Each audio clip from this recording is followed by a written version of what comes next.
Salam alaikum, bonjour à toutes et à tous. J'adresse cette vidéo en particulier à l'ensemble des fidèles et des responsables du centre musulman d'Issy-les-Moulineaux. Je voulais sincèrement vous remercier au nom de tous les bénéficiaires que vous allez aider et au nom de toute l'équipe du Secours Islamique France. Merci pour votre confiance. Alors aujourd'hui, je suis au Maroc, je suis venu renforcer l'équipe du Secours Islamique France qui était déjà sur place, qui avait commencé dès le lendemain de la catastrophe à, à s'organiser pour essayer de voir de quelle manière nous allons mener nos actions humanitaires sur le terrain. Et donc aujourd'hui, pour vous faire un peu un état de la situation, je pense que vous l'avez tous vu sur les médias, les réseaux sociaux, les vidéos, les images de ces zones dévastées qui ont été impactées par ce séisme meurtrier. Aujourd'hui, effectivement, ce que je peux vous dire, parce que je l'ai vu de mes propres yeux en allant visiter des zones proches de l'épicentre, notamment dans la région d'El Haouz, du côté de Inmantala ou de Amzmiz, désolé pour la prononciation, ou encore du côté de Tel Oudent, c'était un autre membre de l'équipe qui était lui 2 jours avant. Moi, en tout cas, ce que j'ai vu, c'est des zones complètement détruites. Lorsque vous allez dans Inmantala, vous avez la quasi-totalité du village qui est détruit. Toutes les habitations sont détruites et l'essentiel malheureusement de la population est décédé.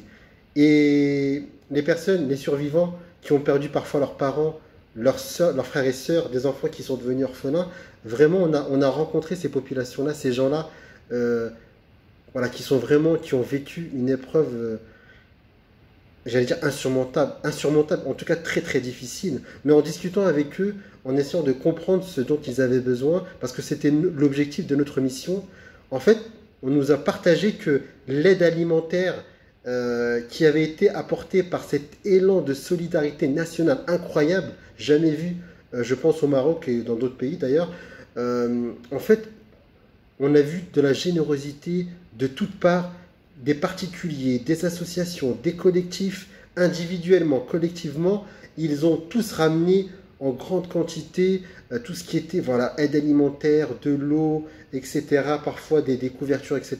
Mais aujourd'hui, ce qui nous a été remonté en priorité, c'était de nous dire il nous faut des tentes de qualité, c'est-à-dire solides, il nous faut des couvertures, parce que l'hiver arrive, la pluie, le froid va arriver, il nous faut des matelas, il nous faut de tout ce qui concerne les produits d'hygiène. Il faut qu'on ait accès aussi à des toilettes. Ça, c'est important. C'est la dignité de ces gens-là qui est en jeu. Donc, ces populations, il faut savoir que depuis plus d'une semaine, ces personnes-là, voilà, certains ne se sont pas encore lavés. Donc, aujourd'hui, tout ce qui est accès à l'hygiène et à l'assainissement est fondamental. Et aussi, on nous a parlé des enfants, malheureusement, qui ne vont plus à l'école, qui ne jouent plus. Donc il faut leur créer ou leur recréer plutôt un environnement pour qu'ils puissent oublier cette tragédie. Donc tous ces besoins-là, le Secours Islamique France les a répertoriés. Et très important que vous sachiez que nous, en tant qu'ONG, sur le terrain depuis des années, nous avons l'expérience de ces situations d'urgence, mais aussi sur des actions de développement. Et ce que nous souhaitons faire, c'est de se projeter sur le moyen et long terme. Donc aujourd'hui, grâce à vos dons, nous allons agir notamment maintenant, mais surtout après, c'est-à-dire sur le moyen et long terme. Donc comptez sur nous pour utiliser vos dons de la meilleure des manières.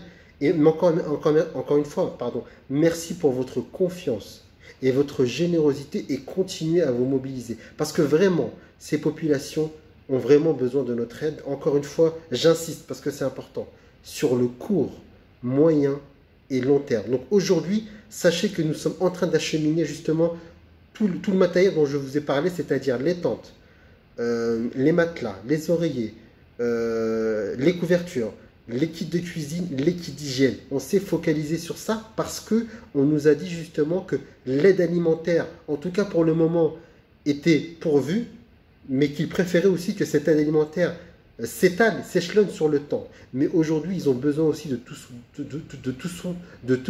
ceux, pardon, je vous ai parlé. Encore une fois, vraiment merci pour votre confiance et votre générosité. Taqabbalallah minna wa minkum. Wassalamu alaikum wa rahmatullah.